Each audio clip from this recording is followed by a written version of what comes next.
સમાધાન આપણે રાજુ સોલંકી આઈડી નો કરે કાયલી નો કરે, પણ મને ગુસ્સી ડોકમાં નાખી દીધો આખા પરિવારને. પછી જે કામ કરવાનું તો એ કર્યું નહીં. સમાજના આગેવાનો, સમાજ નહીં, સમાજ તો નિર્દોષ છે આમાં. જે સમાજના આગેવાનો સમાજના નામે રોટલા ખાય છે, રોટલા શેકે છે, એ સમાજના આગેવાનો એ મેદાનમાં આવવાનું હતું, બહાર નીકળવાનું હતું, આંદોલન કરવાનું હતું. બરાબર? એટલે આ સમાધાન તમે કર્યું ને એ 5-4 આગેવાનો ને નો નડે, આખી સમાજ ને નડે. શું નડે? મારો હું વાત એમ નહીં, મારી આખી ફેમિલી ની જેલમાં ઘાલી દીધી. રાજકોટના અમન ગોહેલે એ ઓડિયો ક્લિપ છે તે વાયરલ થઈ રહી છે. સમાજના આગેવાનોએ બાયો ચડાવી છે, સમાજને ગુમરાહ કરી અને સમાધાન કર્યાના આક્ષેપ રાજુ સોલંકીની સામે લાગી રહ્યા છે.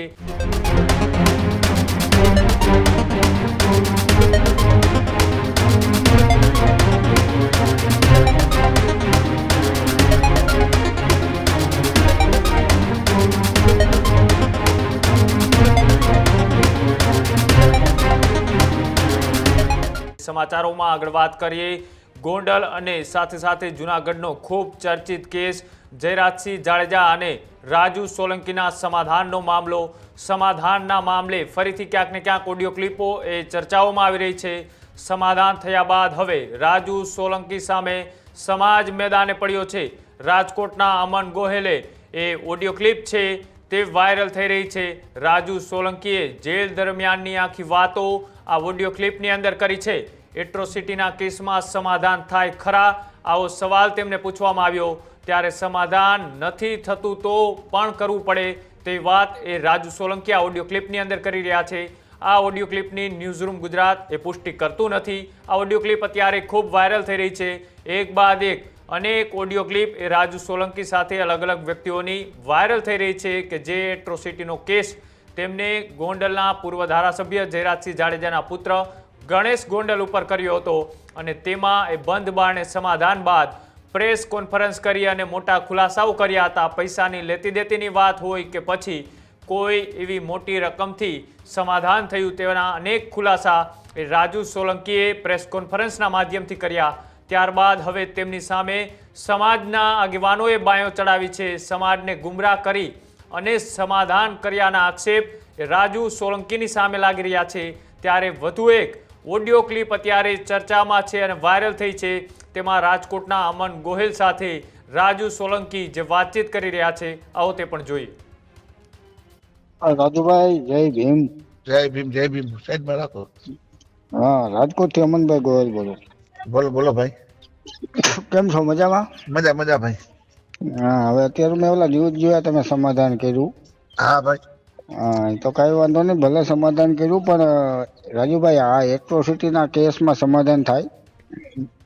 હા, તો નહીં કરવું પડે ને ભાઈ. અમુક ગમે એ અમુક વસ્તુ એવી છે ભાઈ, સમાધાન આપણે રાજુ સોલંકી આઈડી નો કરે કાયલી નો કરે, પણ મને ગુસ્સી ડોકમાં નાખી દીધો આખા પરિવારને.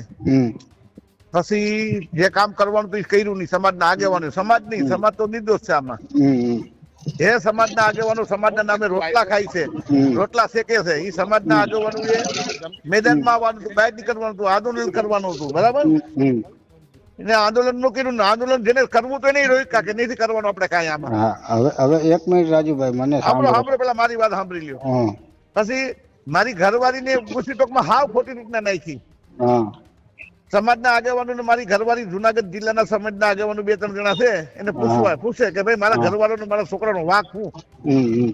જયરાજસિંહ જાડેજા સામું આંદોલન કર્યું એટલે જ નાખ્યા ને, સરકાર સામું નાખ્યા, કોઈલા એટલે જ નાખ્યા ને. તમારી ઘરવાળી ઉપર ગુસ્સી ટોક કરાવી નાખી સમાજના આગેવાનો આઈને અમારા જુનાગઢના.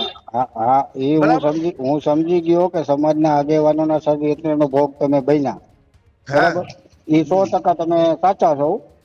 પણ રાજુભાઈ, મારું કહેવાનું એવું છે કે એટ્રોસિટીમાં સમાધાન કરો એટલે આગેવાનોને કાંઈ ફેર ન પડે.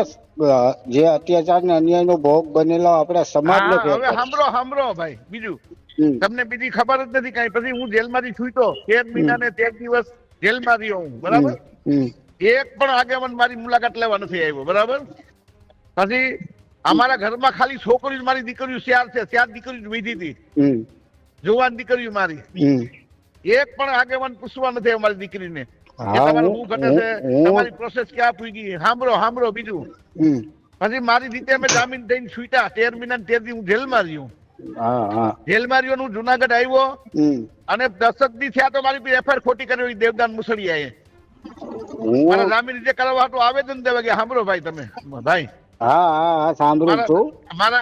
મારા જામીન રિજેક્ટ કરાવવા માટે આવેદન દેવા ગયા જુનાગઢ એસપી ને કે રાજુ સોલંકીના શરતી જામીન રિજેક્ટ કરો. પછી મારી ઘરવાળીના જામીનમાં દેવદાન મુસળિયાએ વિડિયા અને લોકેશન આપ્યું. વિડિયા અને લોકેશન ભાઈ કે આ રાજુ સોલંકી ઘરવાળી જુનાગઢ જિલ્લામાં રહેવાની મને જુનાગઢ જિલ્લામાં આ દેવદાન મુસળિયા. પાછી મારી પર બીજી ફરિયાદ દેવદાન મુસળિયાએ કરાવી વકીલ પાસે. 2 ફરિયાદ મારી પર કરાવી સાહેબ રાજુ સોલંકીના જામીન રિજેક્ટ કરવા માટે. પછી જે ધોરાજી તાલુકાનો જે યોગેશ ભાષા છે એલા જોનટી બગડાને લઈ અને જોનટી બગડા ગોંડલ ગયો. ગોંડલ જઈ ગણેશ ગોંડલ ને લઈ અને આઈજી ને મળ્યો. આઈજી ને મળીને કે રાજુ સોલંકીના જામીન રિજેક્ટ કરો. તો મારે શું કરવાનું હવે તમે કયો? હા હવે મને સાંભળો, મેં તમને સાંભળ્યા બરાબર. હા તો પછી મારે શું કરવાનું ભાઈ? હા હું 1 મિનિટ મને સાંભળો તમે રાજુભાઈ. હા હું એ કઉ છું કે સમાજના 2-5 આગેવાનોના હિસાબે તમને જે કઈ કનડગઢ કે પોલીસ ફરિયાદ થઈ એ સમાજના 2-5 આગેવાનોના હિસાબે બરાબર. અમારા જિલ્લાના બે રાજકોટ જિલ્લાના 2-3 અમારા જિલ્લાના. એમાં સમાજનો શું વાંક? એટલે આ સમાધાન તમે કર્યું ને એ 5-4 આગેવાનોને નો નડે, આખી સમાજને નડે. શું નડે? મારો હું વાત એમ નહીં, મારી આખી ફેમિલીને જેલમાં ઘાલી દીધી. હા તો સમાજના 5 આગેવાનો વિરુદ્ધ તમે સમાજને રાવ કરી હોત કે ભાઈ આને તમારે કેવાય ને બધાને કે તમે રાજુ સોલંકી પર શું કરી રહ્યા છો, તમારે કેવાય ને ભાઈ. હા પણ હું તમે અત્યારે મને કહો છો તમે કેમ દેવદાન મુસળિયાને ફોન કરીને નથી કેતા? હા પણ તમે અત્યારે આ બહાર પાડ્યું ને, તમે જે તે સમયે તમે કીધું ભાઈ આના હિસાબે આવ્યું, ટીવીમાં આવ્યું, રાજુ સોલંકીના વિરુદ્ધમાં આવેદન દેવા ગયા. દેવદાન મુસળિયામાં ભેસાણ પોલીસ ચોકીમાં પાલોથી વાળીને બેસી ગયા. હા હવે જો તમે એને કેમ નથી કેતા? તમે ગોંડલ જયારે સંમેલન કર્યું ત્યારે અનુસૂચિત સમાજ આખા રાજકોટ જિલ્લાની હતી. હવે માનો કે એને એના ગામમાં કે એના જિલ્લામાં કે એના તાલુકામાં આવી કઈ અત્યાચારની ઘટના ઘટે તો એને શું સમજવાનું? અરે અમે બેઠા છીએ ને અત્યારે. હાલો કાલે દિવસથી હમ બાજુમાં તૈયાર છે રાજુ સોલંકી. હાલો બાજવાની વાત નથી કે ફરિયાદ થઈ ગઈ. અરે અત્યાચાર કરવા દો ગણેશ ગોંડલ જયરાજસિંહ જાડેજા દલિત સમાજ. કાલ રાજુ સોલંકી ગોંડલ માં આવ્યો એકલો. હું રાજુભાઈ હું કઉ છું કે જયરાજસિંહ ને ભૂલી જાઓ, બીજે ક્યાંય અન્યાય પણ તમે મને દબાવો છો. મને જેલમાં ઘાલી ગયો. દબાવતો નથી. હું તમને એક સલાહ આપું છું કે એટ્રોસિટીના ફરિયાદ થયા પછી સમાધાન કરવું ને સમાધાન મારી નાખે ને એને થઈ જાય છે બાપા. 3 મર્ડર થઈ જાય ને હમણાં ઓલા બાપા દીકરા પેટમાં એને સમાધાન થઈ ગયા મારા ભાઈ. હા પણ એટલે જ કઉ છું ને કે આમાં સમાજને અમારે ભોગવવાનું જ મારા ભાઈ. અમારે લેવાના